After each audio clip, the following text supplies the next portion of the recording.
Hi, welcome to episode 5 of season 2 of Calm Down with James Eade. I'm James Eade, and I have a show called Calm Down because one of the things that was a difficulty in my life was to be calm when I would get anxious or agitated, angry. I tended to make poor decisions, and so I would spend time figuring out how I could calm down. And I learned tools and techniques that allowed me to calm down. And when I did them first thing in the morning, they gave me confidence throughout the day when inevitably I would find myself anxious, agitated, or angry, that I would be able to calm down again because I had already done it once that day. And that confidence stays with me. And it's one of those things that I know that I could be taught how to do it. And so others can be taught how too. Now, the show is broken up into segments. This is the introduction segment. The next one is my senior correspondent from Los Angeles, Rick Rosner, will talk about what's making him angry, because there are things in the world that will anger us, that will make us anxious, that will make us agitated. You know, we can't control the stimulus that the world around us gives us, but we can control our response to it. And we can learn tools and techniques that help us respond rather than react. And we'll find that the universe reflects back to us that this is a better way to be. And the next segment after that, after Rick's, is Yudhishthira will tell us about the various yoga practices that he teaches and uses throughout his life. And it's one of those tools and techniques, deep breathing, a yogic breath, and that helps me whenever I find myself under stress. And when I cannot deal with the stress the way that I want to, 1 or 2 deep breaths can help me, because the mind can calm the body and the body can calm the mind.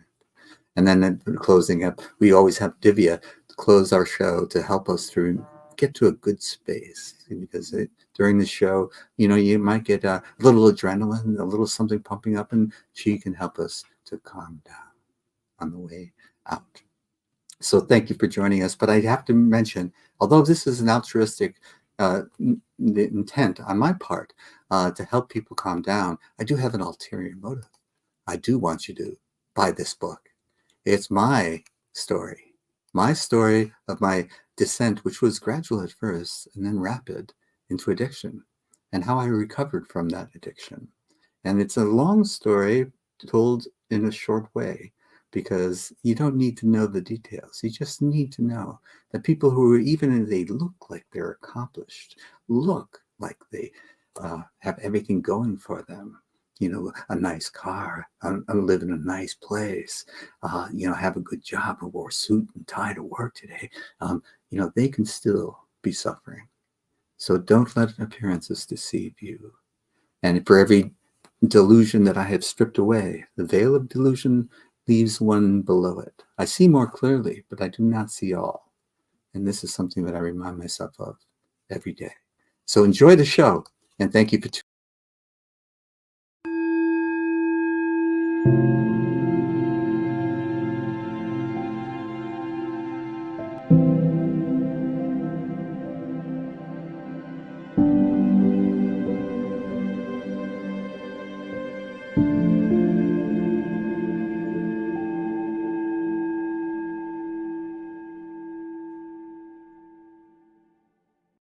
Welcome to this segment of Calm Down with James Eade.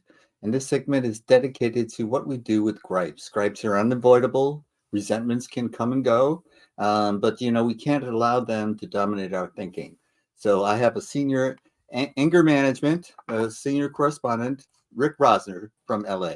Rick, hello. Hey. Thank you for joining us. And today, what is it that you would like to focus on? I guess I want to gripe about my fluttery heart and the things that make it flutter. Oh, so not in a good way, fluttering. No, with 8 days until the election. I'm taking it way too seriously, apparently, because my heart's telling me so, because it's not really going into AFib, where your heart's going like 180 beats a minute, but like it'll jump up to 100, 110 beats a minute and stay there and like be a little bit like irregular in its pattern for like 20 minutes, an hour, which is you can feel it. You can feel it. Yeah. And it's very disturbing. I've had to cut back on coffee, and my wife gives me the good advice that I need to step away from the internet, but I can't do it. So I guess my gripe is also with doom scrolling and being addicted to it. Because I will go to Twitter, I'll see what's going on. I'm sure you're doing the same thing. I'm always looking for clues to see how and there are no good clues. Right. Maybe the only strong signal that I can see out of the polls and the early voting is that women are outvoting men 55% to 45% in the swing states, which is a clue to me that women are pissed about, losing Roe and how big an asshole Trump is, and also how rapey. But out of that 55% women, 40% or more are voting for Trump because they're pissed at the opposite things, that are the opposite of what I'm pissed at. Sure. Well, that's normal in any election. People are going to have different priorities.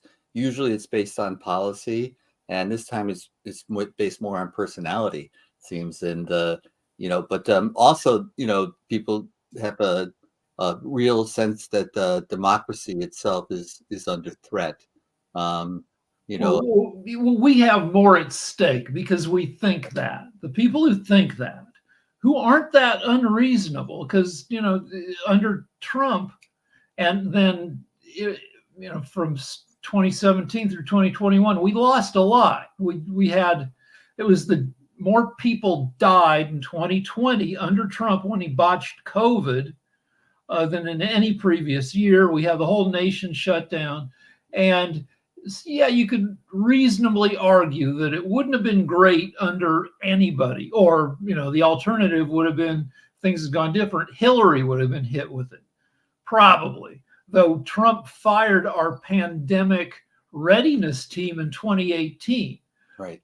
So things, likely wouldn't have been great. I mean, you can go back to 2021 and say that 9/11 would have been better maybe under, I don't know, would it have been better under Gore? I don't know. There was a lot of stuff got ignored. There was the FBI was fighting with the CIA, and they weren't, there were a lot. And would we have not gone into? Well, we certainly wouldn't have gone into Iraq if we'd had a different president. Yeah, that was Dick Cheney's doing, I think. But the dark brother neocons. But I feel like 2020 was the worst year in U.S. history since 1862. And then since Trump was we had the the little mini insurrection on January 6th, and now all attempt. Yeah. Well, yeah. I mean, so.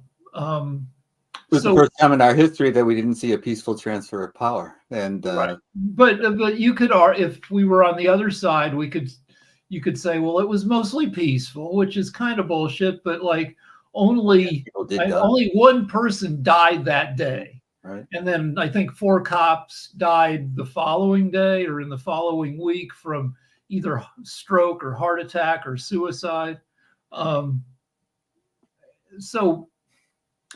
But we're taking this a lot more seriously, I think, than a lot of people on the other side. Yeah, I hear that it won't matter a lot. People don't think it's going to make any difference. Right, and there's a lot of trolling on the other side, which is terrible if you're doom scrolling to see all the, the glib FUs and everything. One of the things that I have comforted myself with, and it's small comfort, but it helps, is to think that these are things beyond our control. If my scrolling could help, I would scroll more, but it won't. I've given to people that I believe in states, swing states, and things like that I think might make a difference. But there's very little that I can do to change the outcome. And so what I have to do is have faith that the American best angels will rise to the occasion. And it's hard for me to get into that space, but if I work at it, I can do that. And when I do that, I actually do calm down. Yeah, I see. I have a problem because I feel as if I can like shove a few people in the right direction because I tweet a lot. And I used to be able to track how much action each tweet got, and it was quite a bit. It was thousands of eyes on each tweet. Then Musk took over Twitter and ruined it. He ruined it. Yeah, and a lot of the people ran away. You know, all the people that made 80% of the people who made Twitter a joy left because it's miserable now. Yeah. And also, you know, like my engagement. Sorry, I got a junk phone call I got to hang up on. Okay. And that's another junk yeah, phone that's another gripe. Yeah. Spam. Yeah. Yeah. But, so, on my list. But so a lot of my engagement went away because the tone of Twitter changed, and maybe I don't know if I've been throttled back or not, but I lost a lot of traffic. And then he took away the metrics. He took away being able to see how you're doing. Yeah. Unless you pay him, and I'm not going to pay him, right. But he will give me occasionally. He'll throw me a teaser metric, like here's how you did this week, and you could know so much more if you paid me. Premium, yes, right. So, in a good week, I might marketing strategy, yes. Right. So, in a good week, I might get 250,000 views of my stuff.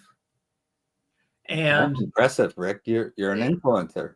Maybe, but if you multiply that by a year of doing that, that's 13 million views.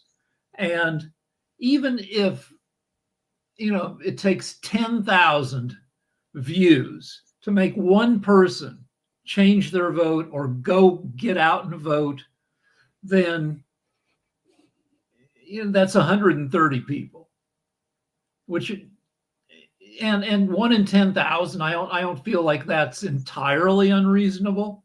Right. I don't know. Right. But I feel like it's more effective than I joined my wife to write postcards for one evening, and I don't know if that works at all. Right. And we were working off of address lists, and I think I talked about they were all for California.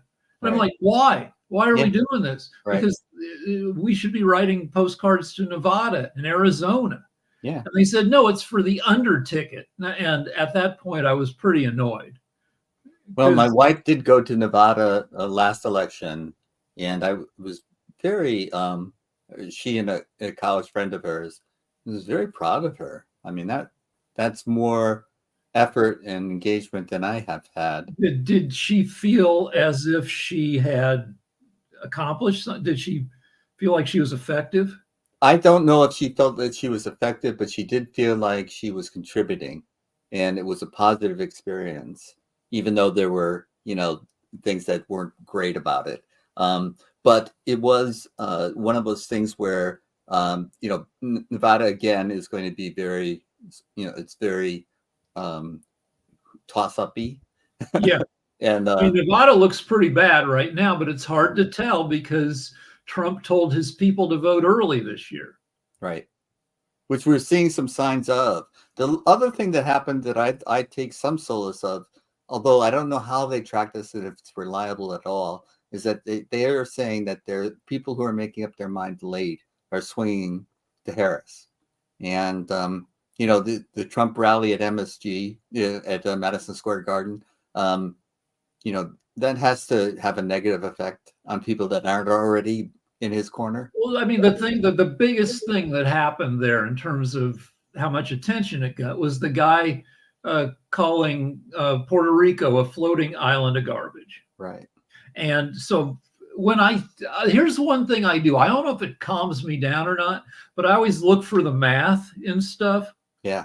So when I saw that, I went and I looked up how many Puerto Ricans are in the 50 states plus DC. Right. There are 3.2 million Puerto Ricans in Puerto Rico, but since they're just a territory and not a state, they don't get, they get to vote, but not for president. Right. But there are 5.9 million Puerto Ricans across the whole U.S. Yeah. Including 450,000 in Pennsylvania, a swing state. Right. And you know, about 80% of that's about 4.6 million voters. Right. You know, because some people are too young to vote, but it's crazy. What do you think? I want your opinion on this. Is that there's a lot of discussion about Muslims that are upset with Biden and the way that he's handling Gaza, so they're going to vote for Trump. And don't they remember the Muslim ban that Trump did? You know, it's like it depends. I mean, people pay attention to different things, and the more recent things are more likely to be driving them than and what are you going to do? You have 3 million Muslims in the U.S., about 1% of voters. You have 6 million Jews in the U.S., 2% of voters. Right. And it's impossible to walk the line between Jews and Muslims. I mean, so everybody in the Israel, Hamas, Hezbollah, Lebanon, Iran, Houthis, however you say it, everybody is either a bad guy or an innocent victim. There are few, I'm sure there are individual Israeli soldiers who are conscientious, but we don't hear about them. We hear about the atrocities. Right. We hear about these missiles that I don't know if I understand, or like when I read something fast, I may like create a vacuum that sucks the brains right out of people's heads. I don't know if that was a real thing or if I just misunderstood something I read. But then I saw a tweet where they showed some poor like 3-year-old girl, the top of her head was missing, and that was just, I mean, there was nothing in her skull anymore. Right. And that was Israel launching something into Gaza. Yeah. Well, that is another thing, but I don't know how anyone could think that Trump would be a better answer to that situation. And you know, but in any case, you know, like you're saying, there's a small number of voters, and it's really going to come down to the swing states. And I do believe she's going to win Pennsylvania. And she's close in North Carolina and Georgia, but I do believe that they'll probably go for Trump. I think Georgia looks good because Georgia has women outvoting men by 11.5%. Oh, and the turnout of all the states, Georgia has the highest percent of their 2020 vote already turned out. 56% of the 5 million people voted in Georgia in 2020, and they're already at 56% of that. Right. Which shout out to Stacey Abrams. Yeah.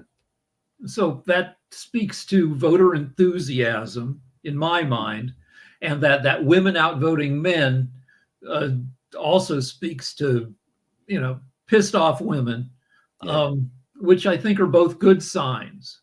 Yeah. And what do you think about celebrity endorsements like Taylor Swift and Beyonce?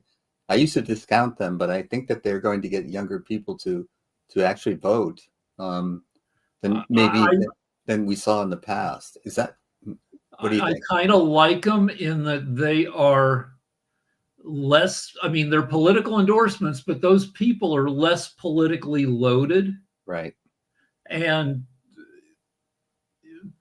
people like them. And did you see Michelle Obama? I saw, but I didn't see her speech. Oh, okay. Yeah, it brought my wife to tears. She's such a powerful speaker. My goodness. You know, so. And the other side just has a bunch of knuckleheads. I mean, the other side tries to get celebrity endorsements too, but they're not good. But I mean, it's another thing where we don't know if it's helping or not, because we get the metrics. Yeah, we get quality endorsers, Springsteen, the boss. Yeah, and who they got, but on the other side, they resent popular culture now. They think it's uniformly liberal. They think if you're conservative in Hollywood, you get canceled. So I don't. It's just tough to tell. Yeah, and one of the Trump ads that I saw over the weekend was deliberately targeting LGBTQ people and saying Kamala was for them. And man, that's the kind of, like, I think we're seeing like a race of between joy and optimism and negativity and hate. And I don't know who's going to win. I mean, unfortunately, there's a lot of joy and hate. If you're going that way, I mean, it's fun to be. I mean, when I was a young idiot, I mean, I've been an idiot. I've been the choir. Yeah, I mean, I'm still an idiot, but when I was a young idiot in a frat at the University of Colorado, there's a nuclear trigger factory 10 miles from Boulder.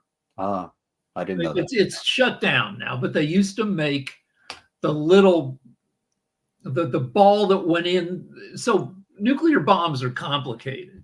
They're simple in the way they work, but to make them work, you need like beryllium, and you need a ball of other stuff, a very complicated ball inside the ball of plutonium that you're going to crush. Okay. And so anyway, this factory made the plutonium balls. It made all this the stuff, and people were getting, this would have been the 80s, and people were getting increasingly upset that this factory was there.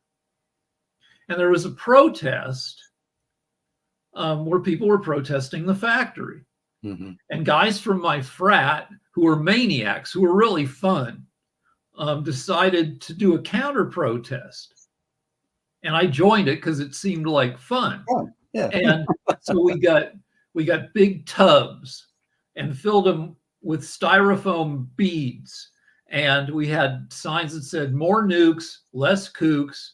And then we went out there and we had a nuclear spill. We'd spill the beads and go, oh, I'm sorry, that's nuclear material. And the perfectly good-hearted, nuclear protesters were appalled at us and getting really upset with us. And we had fun because everybody was so pissed at us. Yeah. And, we didn't think we were assholes, but we didn't, we weren't standing for anything. Yeah. Being jerk-offs. Yeah. But it was fun. And it's that same kind of fun for a lot of people on the Trump side, getting good-hearted people to shit their pants.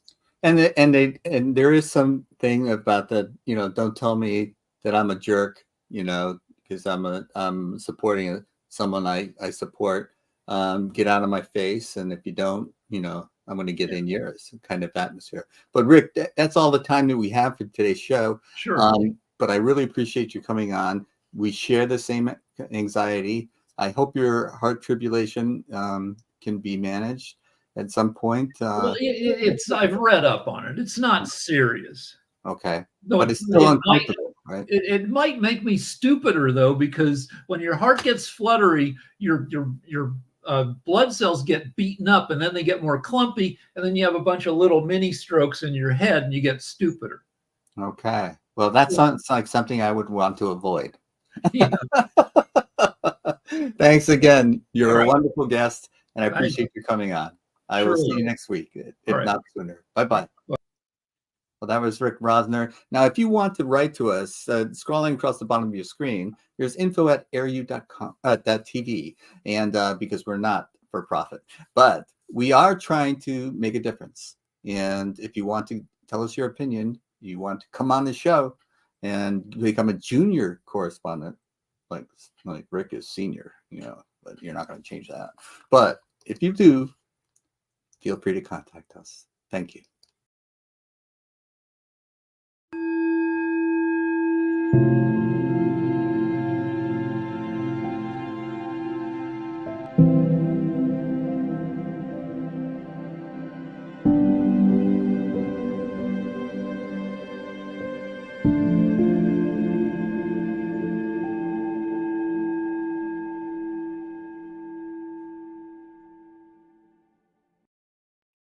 Hello and welcome to episode 5 of season 2 of Calm Down with James Eade. And this segment of the show is going to feature our yoga therapist and trainer, Yudhisthira and Yudhisthira.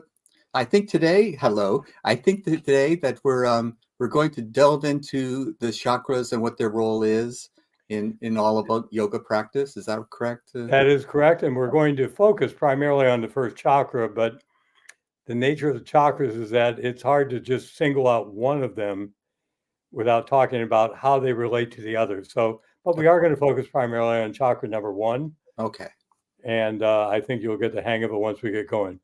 All right. So if I remember correctly, you work with this and yeah, that's perfect on the screen. And I'm going to, that's perfect. Okay. I'm going to say goodbye for now, and let me know if you need anything. And otherwise, it's take it away. Okay. Thank you, Jim. And here we go. Let me see. We were working with this beforehand about how to get me. There we go. All right. So this this visual image of the chakras is helpful in a lot of regards. And it really does give us the sense that they are a system that are connected, and all of that is true. And while I want to talk about the first chakra, and I will give you some details about it today, I also want you to consider that the path of yoga is described pretty much as we make the journey from being focused primarily in the slowest chakra, gradually working our way up. And we tend to spend a lot of time, you can even perhaps see this in your own lifetime as we go on, that a certain a part of your life is focused on creativity or sensuality, properly so. That there is a part of your life that comes into a time when you need to build willpower, for example. And so what I've just described is going from chakra number 2 to chakra number 3, from the orange to the yellow. But it helps to get a little bit of a background in terms of what's really going on here. And the path of yoga is not one of making your way up through the chakras or getting your chakras unblocked. And it's not that chakras can't be filled with stuff. It's just that it helps to understand the nature of what happens in the chakras, which is to say that we accumulate within these energy centers impressions, seeds of karma. I've mentioned this before, and I will doubtlessly mention it again, that these seeds of karma are a permanent part of what we carry with us as part of this energy pattern.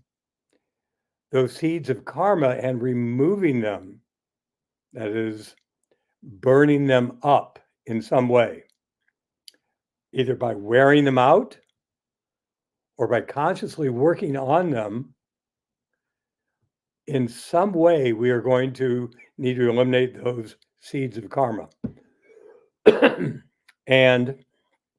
it helps to back up a little bit and talk about the connection between the physical and the energy, which is to say the spiritual energy and physical realms. And we occupy all three. The challenge is that we end up focusing so much on the physical reality that when it comes to the chakras, we tend to think of the physical location of the chakra first. And again, that's sort of natural. But the physical location arose as a result of the existence of this energy center. There are indeed, up and down the human spinal cord, there are nerve plexes. intersections of a lot of nerves. And they correspond roughly to the chakras, but they're not exact. But at the point that a sperm and an ovum come together, and it goes through the various stages of, I point up as it moves into the tubes, it's called a morula or something.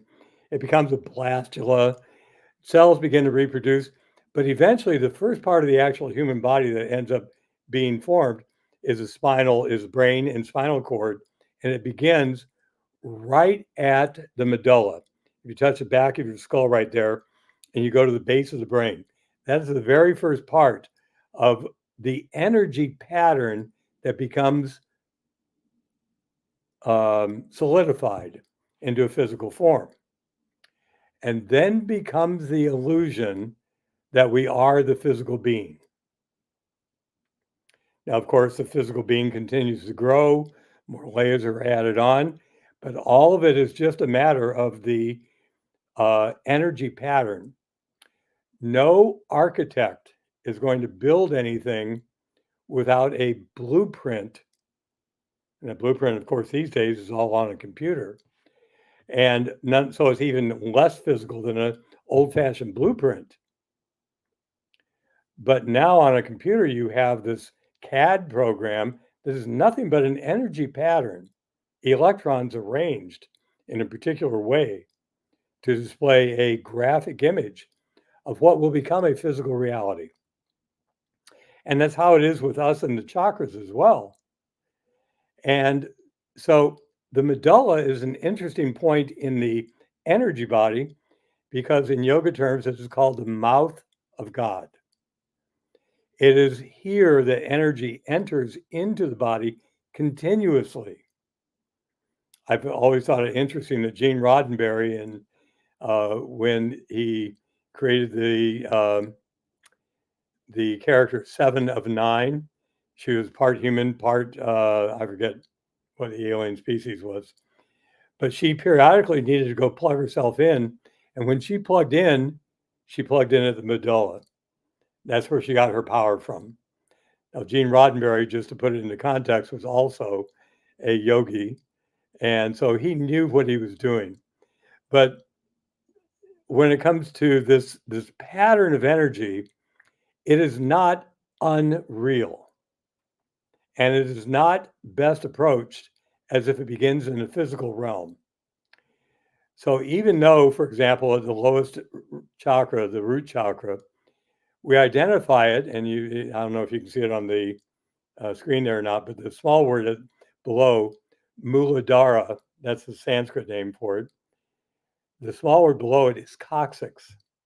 So it is relatively located to the physical part of the body that is the tailbone or coccyx. Now, that's exactly opposite. The coccyx is there because the energy center that was there first. And it gave rise to everything in the hips and the pelvic floor, in the legs, in the feet. And these are all the ways that we ground ourselves into the earth. But there's one more little thing I want to sort of bring into this. That is, if I were to create a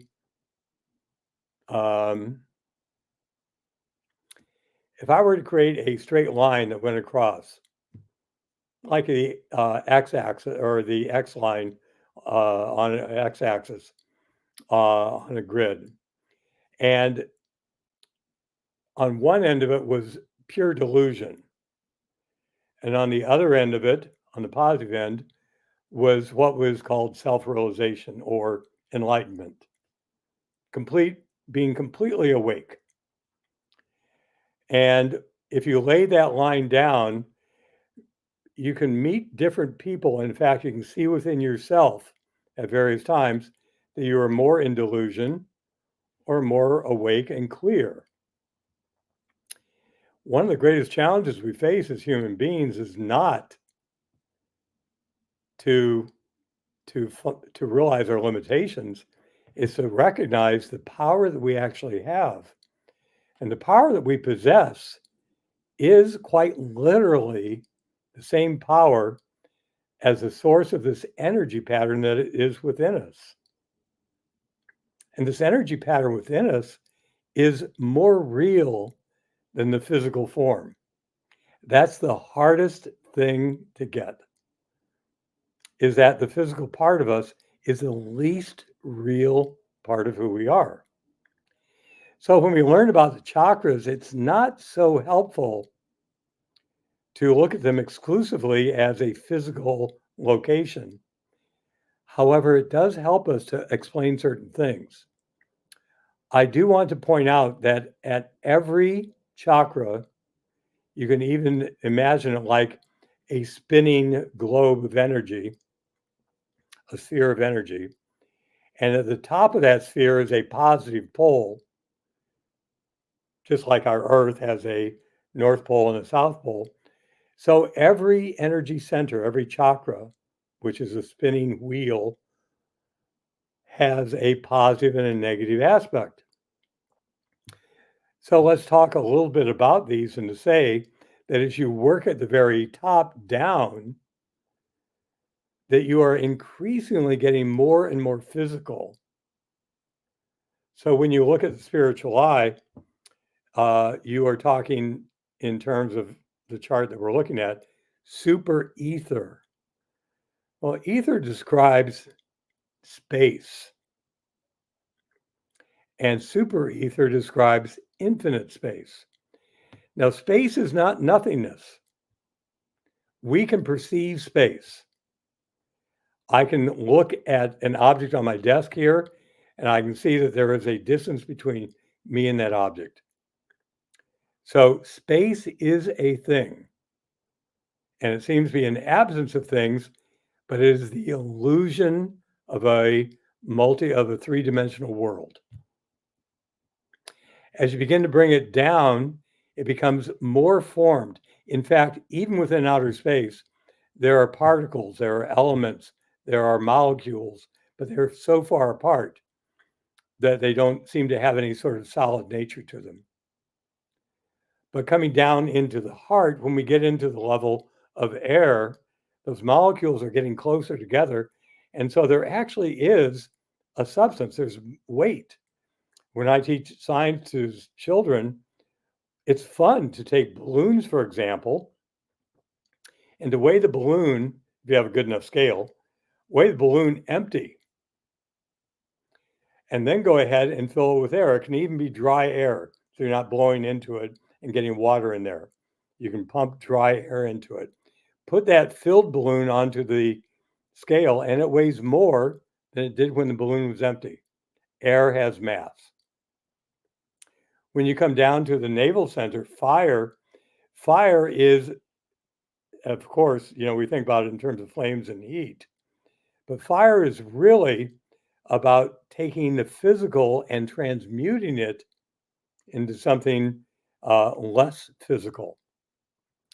And indeed, there are, coming off of the fire, there are many particles, primarily carbon, of course, but other gases as well. And as you come down into the water element, if you put water onto a fire, you've, of course, got steam. But water is it flows. It's a wonderful quality to it. It can assume the shape of any container it's in. But then the lowest energy center, the earth center, or the root chakra, is where things actually begin. And if people are stuck in delusion, they are also going to be stuck in their first chakra, and their life is going to show it.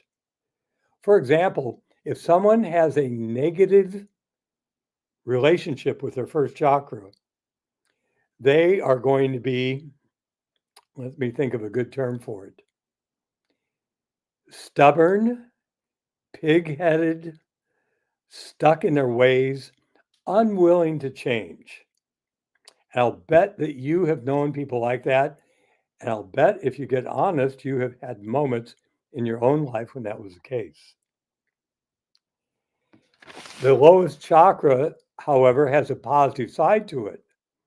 And that positive side is loyalty. Loyalty to your friends, loyalty to the truth, loyalty to God as you understand God, however that is, Divine Mother, Heavenly Father, the purest form of nature you can find. The lowest chakra is also where the yamas are perfected. I mentioned this in the last season when we talked about the yamas.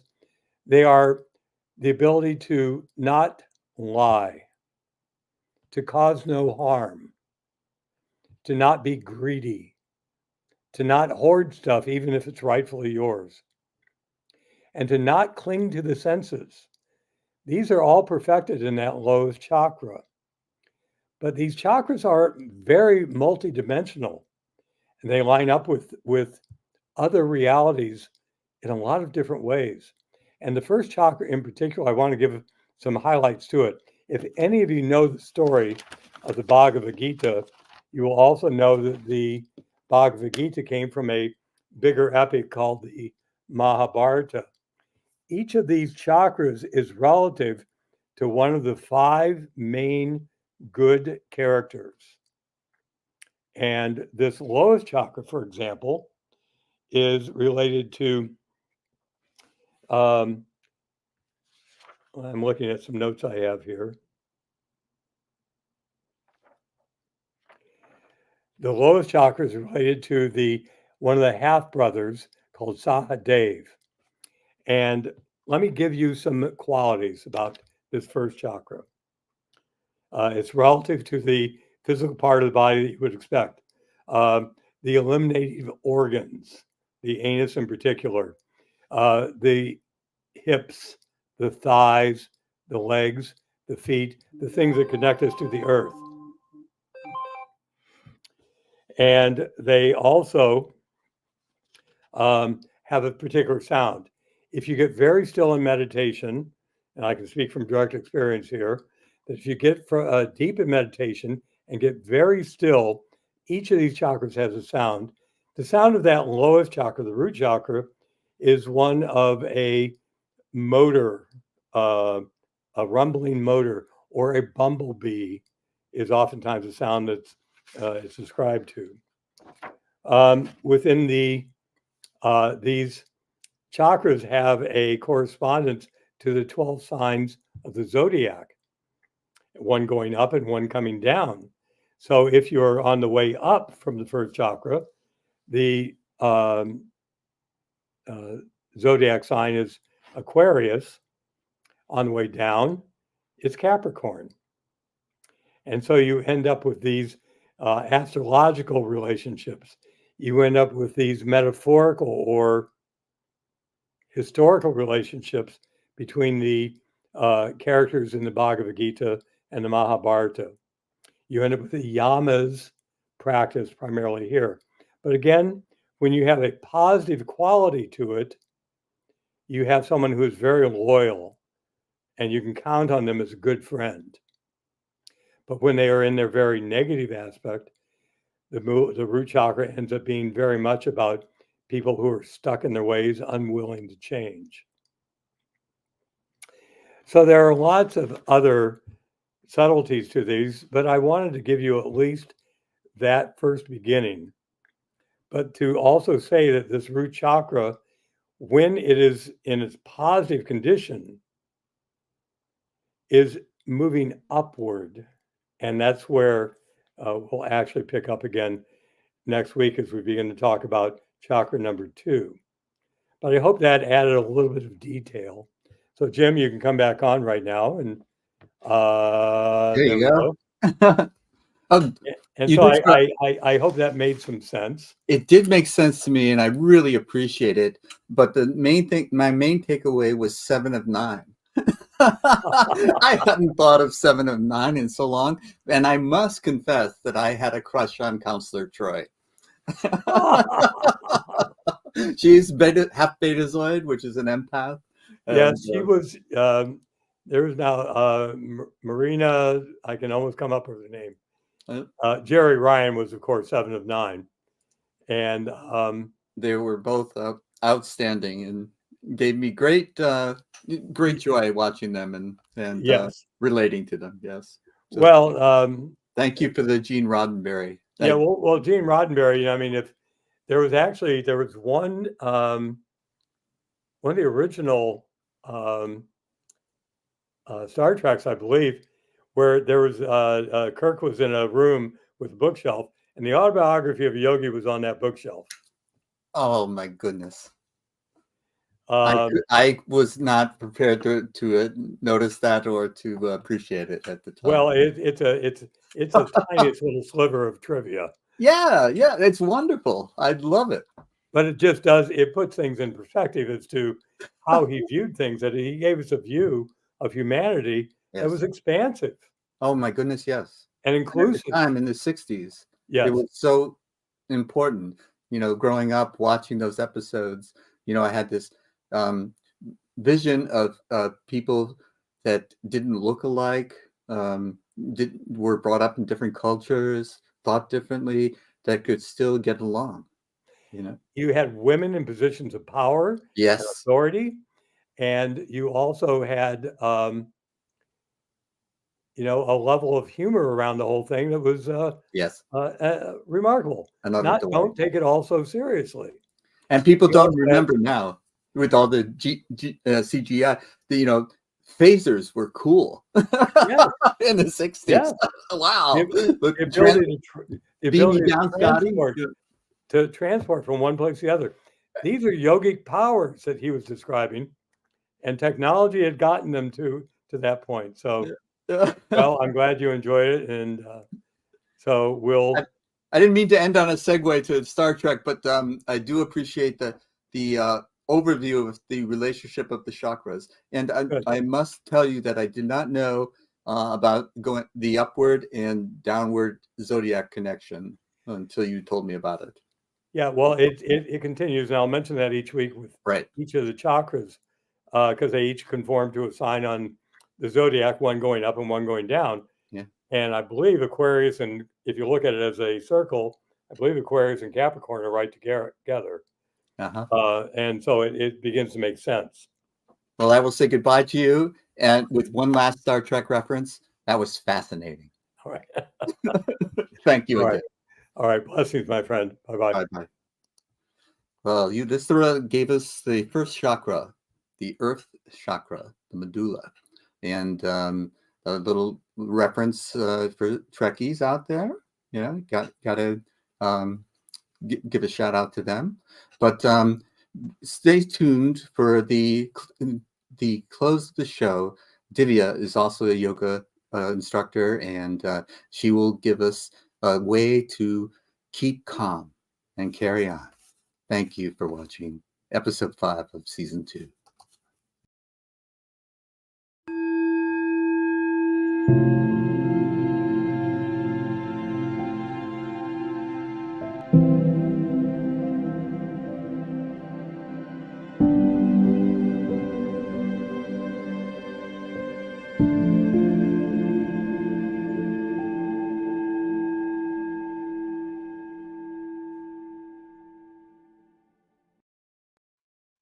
Welcome to the final segment of Calm Down.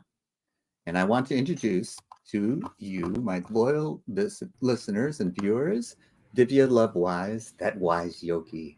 And I would like you, you know, at the end of every show, I'm a little bit agitated and worked up and all that kind of stuff. And I was wondering if there's something that you could do to calm me down. Could you just say goodbye to us in any way that you see fit? Sure, I would love to. I will take off and let you do that. Thanks again. Okay. Well, bring yourself into a comfortable seated position, feeling your feet on the floor and letting your hands rest in your lap.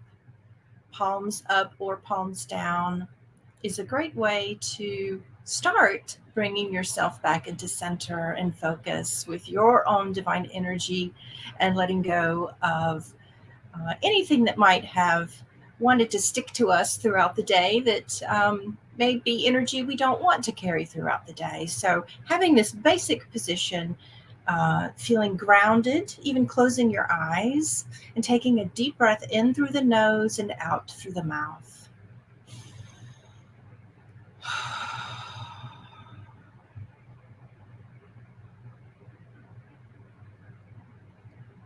And one of the ways we can bring ourselves back to center is observing with our senses what we can feel, the temperature of the air in the room,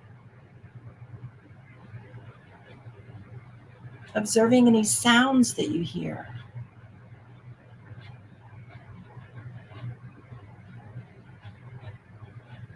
Noticing any smells in the air.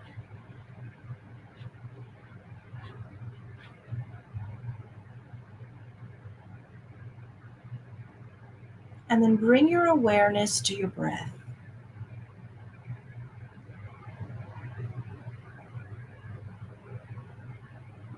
As though you're watching it from the inside out.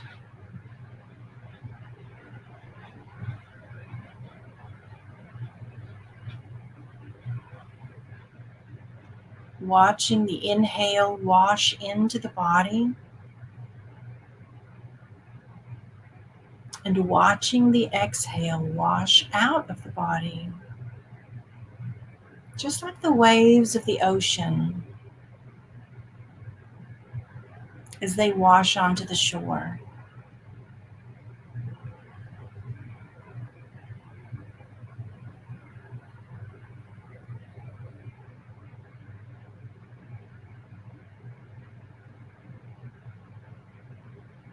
And if you find your mind still wandering, you can even place one hand on your lower belly and one hand on your heart, so that you can feel with your hands this breath washing in and washing out.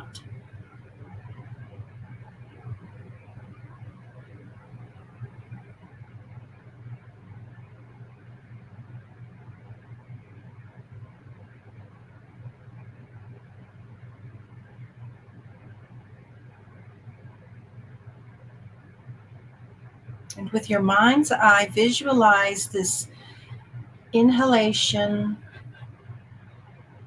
and exhalation as an internal shower, clearing away your energy so that it's refreshed,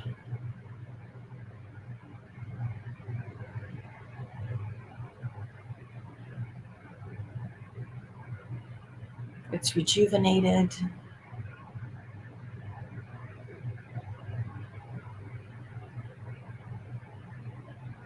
and it's restored.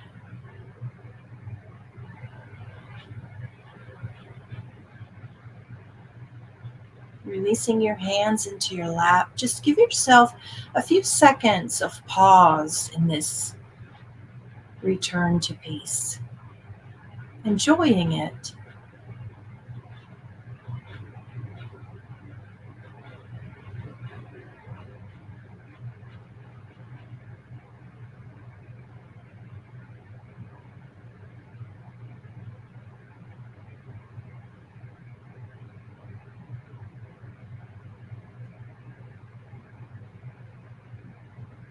When you are ready, you can open your eyes, wiggling your fingers and your toes, feeling grounded in your body, grounded in the best part of yourself, and you can go out into the world and carry that best part in the forefront of your mind and your heart.